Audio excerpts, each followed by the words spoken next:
back to our daily show. Here's CJ.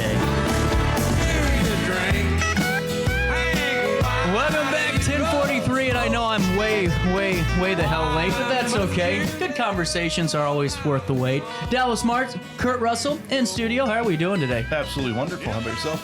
Hanging in there, rolling with the punches. There you go. You got to do that. It's been a season for the River Dragons, you know? Yeah. Sinkholes and all, and now we're at the point where we're saying we'll look forward to next year. But, Dallas, right off the bat, man, with you leaving and the news kind of breaking that this is your final time around the horn here in Alton, what is your kind of thoughts as the season's over now and it's now time to move forward? Yeah, this season was a crazy one. The whole experience in Alton overall was unbelievable for me personally and professionally, and enjoyed how the community welcomed me in almost 4 years ago to the day today, and we had some fun. Every bit of it was fun. I know this past summer was a bit crazy with the sinkhole and losing our home field, but we battled through it, and there was another great group of River Dragons in for 2024, and it was just even with the sinkhole, it was a fun year. And, bringing in, international players, too, from Taiwan, and then, of course, international coaches from Australia. Kurt, take me through your time with the team. This was your first experience with the River Dragons. What was it like? Oh, it was pretty good. Obviously, first time in the country for myself, so thanks to Dallas for bringing us out here. But obviously faced a lot of adversity this year with everything that was going on, and it's a really good group of kids, quite a young group of kids, too, in regards to overall college experience. And what we were able to put together was probably a pretty solid season, not quite enough to get to the postseason, but like the culture of that team, and they could have had plenty of reasons just to roll over and just say it is what it is and finish right down the bottom. But they pretty much fought it out to the end, walked off the last game of the season, and it just testament to the culture that's been built over a few years behind Dallas. And that's a great point, too, because seeing the team, this year, everyone was on the front step of the dugout, it seemed like, all season long, and just the camaraderie. And, Dallas, I saw in a different article that, you have 2 daughters, but now you have almost 300, sons. What's it like as you're kind of looking back 4 years and all those guys that have walked through the dugout and really helped bring the River Dragons to the point they are at today? It's part of it's definitely the most emotional part of it for me, looking back at our very first year when you had Blake Burris, Mike Hampton, Bryce Zupan, and Adam Stiltz. I call them the kind of the core 4. They were the 4 guys that were with us our first 2 seasons and helped lead the charge for that championship run when we when we were lucky enough to get Eric Brockmeyer on our team in 2022, and of course, he still to the day has the biggest hit in River Dragon history. But looking back at all those guys, not just from those first couple of rosters, but the 2022 roster, obviously very special with the championship run like that. And then in 2023 and this past season, every roster has brought a new face of the River Dragons, and I could go on and on about who all those people are, but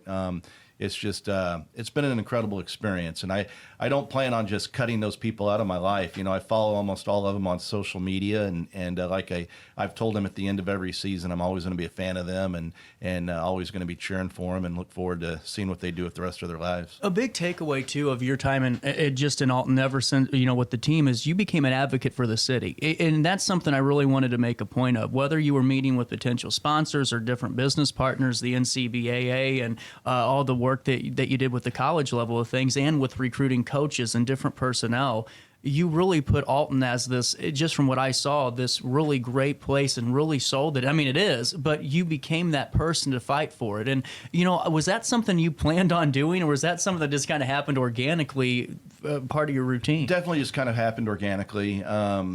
With taking a job like this, for me anyway, I wasn't really sure what I was getting myself into. And when we started it, we were right in the middle of COVID. There was a lot of uncertainty in the whole world at that point. But Alton quickly became home. It became an area that I was proud to be living and feel like I'm from there now. And River and Routes last year gave me an opportunity to go on the road and kind of talk about the community and talk about the resources that we have to bring bigger events into the River Bend area. And so yeah, it's I've enjoyed my time here, and I'm proud of my time here. Well, and also too, I want to follow up on that with Lloyd Hopkins Field and some of the improvements. But Kurt, I wanted to ask you about your time in Alton, because this is a different place. You know, I've been to a lot of places, and it's like, how do you describe it? You can't. You just got to go and see it for yourself.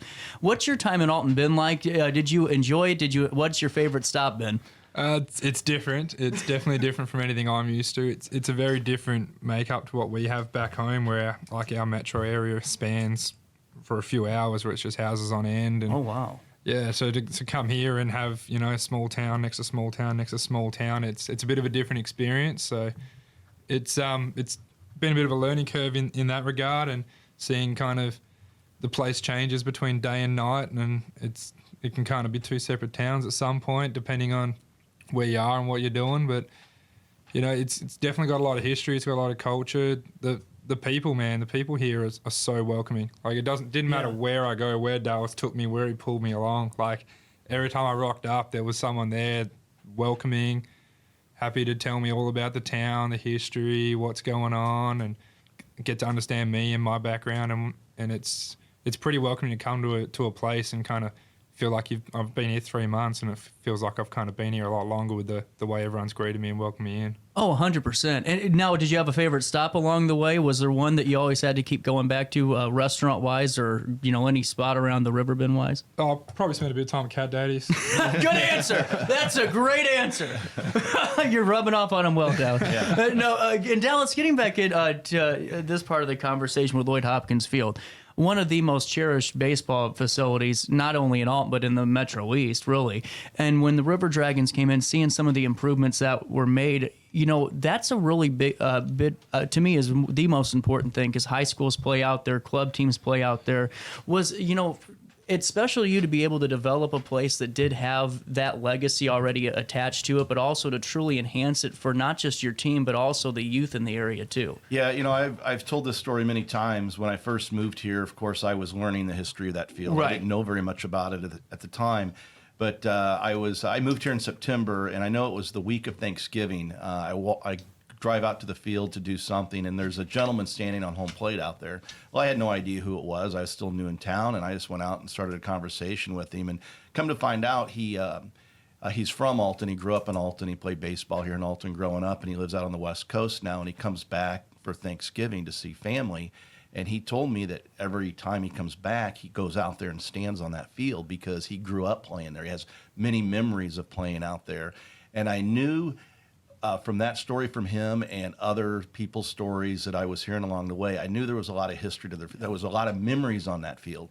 And that became very important to me, to take care of the field the best we could and make it better. You know, we you know, with the help of the city, we put turf in there. We, you know, put a new scoreboard with video board. We added a big party pavilion in the back, thanks to Jason Bruno and his team. You know, the speed pitch, you know, display and everything. But while we were doing that, you know, all of those people's memories, you know, stay out there. And those people still continue to come out, and they're amazed, you know, with what we've done to the place. You know, there's people that still wish we had grass and dirt, but just economically, we just couldn't do it anymore. And but the turf field and all the other upgrades that happened over the last 4 years, and more upgrades hopefully in the future, and it's a good place to play baseball. You for sure. sold me on the turf. I'm not going to lie, because I wasn't a big turf guy. I like the grass and the dirt, but man, it's something about it just looks really cool, and the way it plays true. Yeah, I mean, it plays true. You know, that first year when we were on grass and dirt, you know, there was the Lloyd Hopkins hop, you know, in the infield. So, but we definitely took care of that come year two. Well, you know, one thing that I thought was really fascinating was just having a few guys from Taiwan and seeing the meetings on the mound and seeing the interactions in the dugout. Kurt, from your firsthand experience, what was it like kind of blending all these cultures together in that River Dragons dugout in the clubhouse? Yeah, I had a little bit of experience with that last year.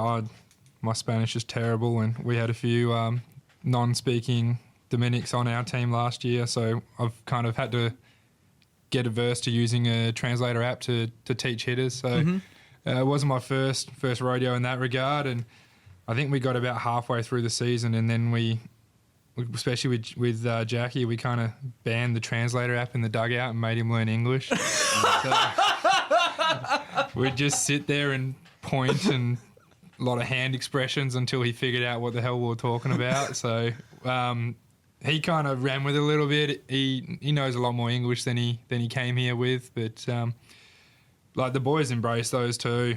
It was a lot of fun. And obviously, you probably saw every time Jackie got a hit, the dugout got pretty rowdy. Yeah, you know, it was an interesting culture. Like the whole team in general, everyone gels pretty well. Like it's one of the few times you get baseball, especially like at that type of age where there's no cliques and everyone's kind of just around each other, all playing sack before the game, and it was really, really tight group this year. Well, that's something I wanted to ask both of you about because, you know, just my time on the soccer teams in college and all that, you do have the cliques, and some playing environments aren't fun to be a part of. But it's not the case here with especially this team this year. It just seemed like everyone truly was, you know, whether they were friendly or friends with each other, it seemed like everyone supported the process and supported the mission.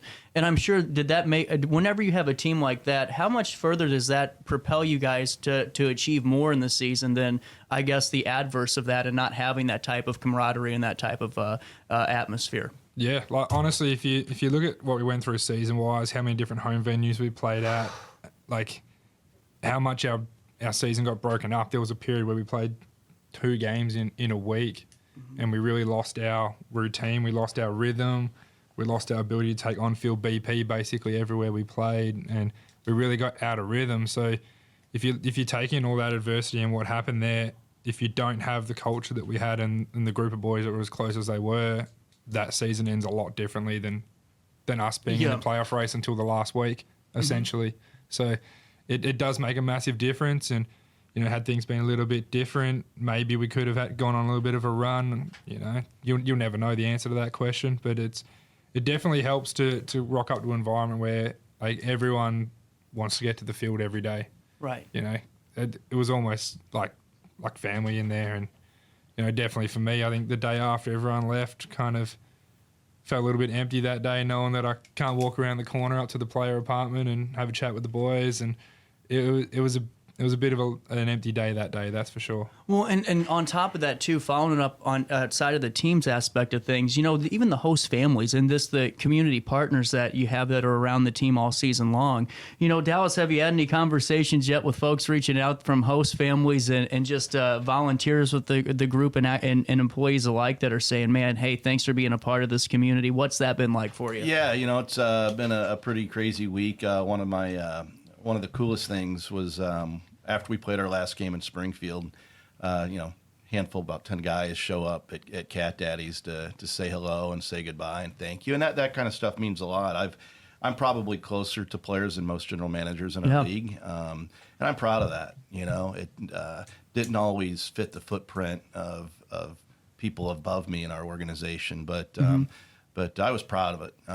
You know, like I said, these are guys that I plan on having relationships forever and watching them grow as men and watching them be successful in the future means a lot. Well, and also, too, it almost seems like the River Dragons became an extended family, a member of the community, honestly, where you had, you know, hell, you had families with kids that were young as 2 years old and 3 years old out there, all the way up to 4 generations of fans that were just sitting next to each other enjoying the game. And did you think, honestly, when you got into town, that you would be able to create a multi-generational experience? Because that's really unheard of when we talk about this type of baseball. Yeah, for Cardinals fans, you'll get a bunch of different generations, but this is normally a little bit more direct. And this was cool what you did, man. Yeah, well, thank you. Yeah, I guess the short answer to your question is no. I didn't really know what to expect. I knew what I wanted to do. I knew what I wanted to accomplish, and I feel like we accomplished most all of that. You know, one of the first things I said when I got here is I want to make this a cool family entertainment experience for our community, and I want to make our organization an organization where our players want to come back to the following year. And I think we probably led the league in returning players every year. You know, I had other teams. Yeah, that's for sure. Had other teams call and ask what we're doing to get so many guys to come back. And, you know, when you got a guy that, you know, plays for you and he's from Florida and he texts you 3 days after the last season ended and wanted him to come back to the River Dragons next year, that means a lot. You know, we had 2 guys from California that played for us last year and this year, and they got other guys from California to come with them. So that stuff's cool. So so we I take a lot of pride in that. Well, and now as we have a couple of minutes left in the broadcast day today for me, going forward, Kurt, have you made a decision on coming back to the Alton area, or what's that going to look like for you? Obviously, I'm heading back home tomorrow, gear up for the ABL season. Yeah. So it's going to be a long summer in Australia, and then got something to do with I can't really announce it yet, but I got another program that I need that's not announced yet that'll be doing back home as well, and then hopefully with the right networking that I've done over here, I can get myself back around for spring. And if that doesn't work out, then college sunball's definitely back on the agenda for me for next year. Interesting. Really interesting. In Dallas, as we got 2 minutes left, I know that, who knows what happens tomorrow or let alone in 5 minutes. But going forward, what are things looking like for you, and what's your message just to the community as we're saying goodbye on this Wednesday? Yeah, well, I tell you, I've got a new opportunity I'm looking forward to. I'll have more details on that here in the next week or two, but definitely looking forward to that. But, it comes with a lot of mixed emotions having to leave the area because like we talked about earlier, this area has just been so good to me. The friends I've met here in this town, I feel like I've known them my whole life. So it's going to be hard. And I just want to say thanks to everybody that came out to a River Dragons game. We got to be a family out there. We really did. You saw so many of the same faces, and you always got excited to see new faces that became familiar faces as well. But thanks to all those folks. Thanks to our corporate sponsors. I mean, I think we have over 50 over the years, and considering we started at 0. And, good point. And all the players that came in, and just the network of college coaches that we put together to be able to recruit players, and it will certainly be a period of my time I'll never forget. Well, Dallas, best of luck to you. It was great to get to know you, and it's not goodbye. I'm sure we're going to see each other, but really sad to see this chapter end, but I know the next one's going to be pretty darn good, too. Absolutely. Kurt, it was great to get to know you this year, too, man. If you come back, we look forward to it, and best of luck with everything you got going on. Sounds cool. Thanks, mate. Appreciate your time. No problem. With all of you, we're going to take a little bit of a pause for, just about 12 hours or so, maybe 24. I'll see you back here with more of our daily show tomorrow on a Thursday. You're Beautiful with Brian Truss Thursday afternoon, and then the Scotty McCreery pre-show on Friday night. So join me then. On that note, have a great day. Try your best to stay out of jail.